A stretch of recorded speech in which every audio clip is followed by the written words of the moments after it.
खड्गं चक्रगदेषु चापपरिघान् शूलं भूसुण्डिं शिरः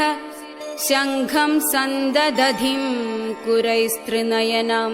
सर्वाङ्गभूषावृताम् यामस्तौ स्वपिते हरौ कमलजो हन्तुं मधुं कैडभं नीलाश्मद्युतिमास्य पाददशकां सेवे महाकालिकाम्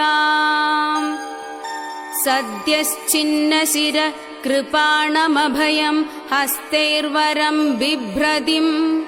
घोरास्यां शिरसां स्रजासुरुचिरामुन्मुक्तकेशावलिम् सृक्यासृक्प्रवहां श्मशाननिलयां श्रुत्योशवालं कृतिं श्यामाङ्गीं कृतमेखलां शवकरैर्देवीं भजे कालिका।